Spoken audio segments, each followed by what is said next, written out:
Hi, this is a video response to 700 plus subscriber by Dirtyroom Knives. If you're not already subbed and you happen to see this on some of the places that I'm going to share it, then get across and sub him. Fantastic guy, makes great knives, and if you want to be in the competition, you've got to be subscribed to his YouTube and subscribe to him on Gear Bastion. And while you're on Gear Bastion, which is all about knives and knife makers, then I would suggest subscribing to as many folk as you can, and you'll get to see some dazzling custom knives. Part of the competition is show your favourite knife. I suppose it's very hard to do this really, but I suppose kind of my favourite knife is the only one that's ever actually been made for me personally. And I got Andy at Doberman to make it for me because I never had one made just specially for me before, and it's in its nice little case there, and the title of the knife was Desert Warncliffe. I don't know a whole lot about knives and descriptions and stuff like that, but I was really taken with this shape of blade, and I thought, if I'm going to have a custom knife, that's the shape of blade I want.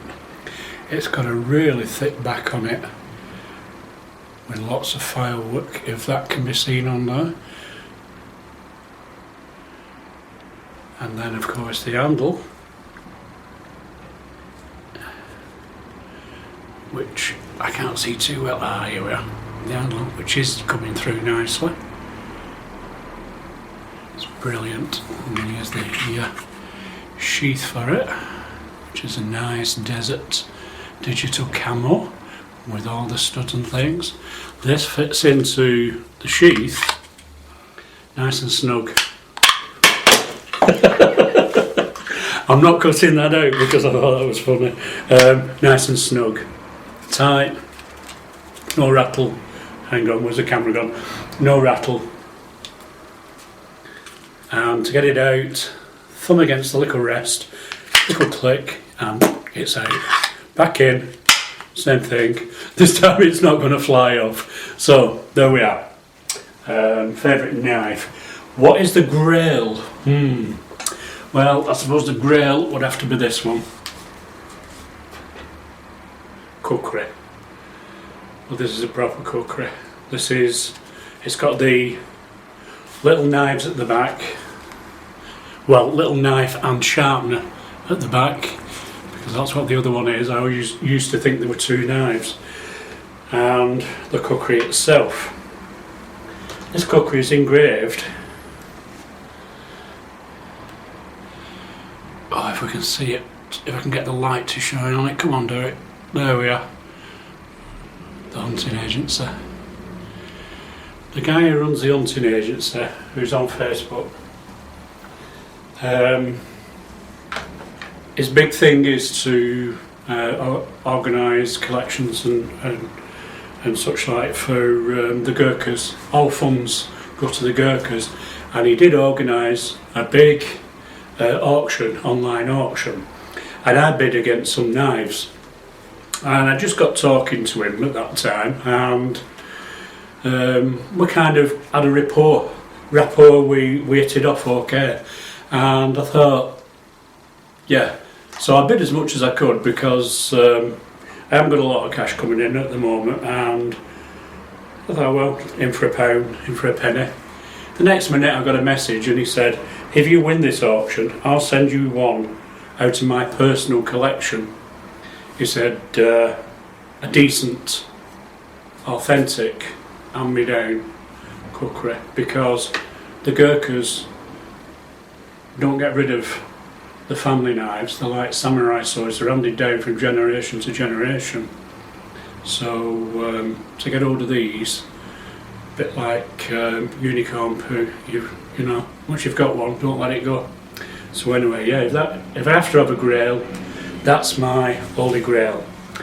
If I had to have a second favourite knife, alongside the Desert Warncliffe there, it would have to be this one. This is made by John Noble, and it's from a railway spike, and if I can just get this right, there is sort of a little face. You see it? A little face of a bird. It looks like a goose to me. And this, I'm going to be careful with this. This is razor sharp. It's got a nice thick back on it. It's nice and strong, it's tough. You could, even though it's only, well, it looks lightweight, but it's not. It's actually quite hefty. I think the only thing that I thought was disappointing when I got this was this nice thick leather case has really cheap stitching, and when I dropped the blade in, it came through the bottom. That was one of my first cuts. Not only that, it doesn't sit in very well and drops out. So at some point I might be trying to make, I think the word's micarta. I'm sure somebody will be putting me right on that one, and I'll try and make a decent sheath for it that will hold it tight, because that is a brilliantly sharp knife. I'm not going to go into all this paper cutting stuff, because knowing me, I'd probably cut my flaming fingers off. What else have we got to say? What else would I like to see on the website? I love watching all your videos where you're giving tips, you're showing people how to do things. I like that with all the knife makers.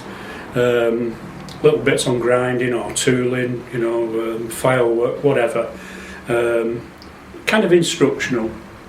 I don't think everybody's going to be able to do it, but to see what goes into making knives, I think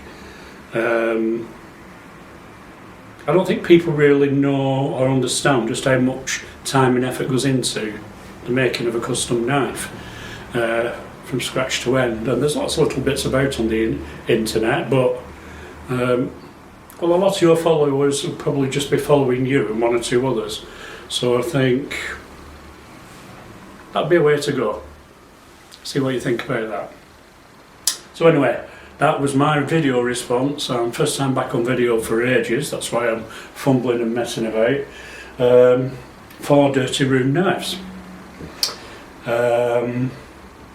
Get on YouTube, subscribe, get on Gear Bastion, subscribe, and even as a Facebook page, and get along and ask him to, to befriend him. If you happen to do a video response, don't just shove it on YouTube, share it in the knife forums as well. Let people know that there's a good custom knife maker out there. Okay, that's it for now then. I'll leave the bloopers in. Bye.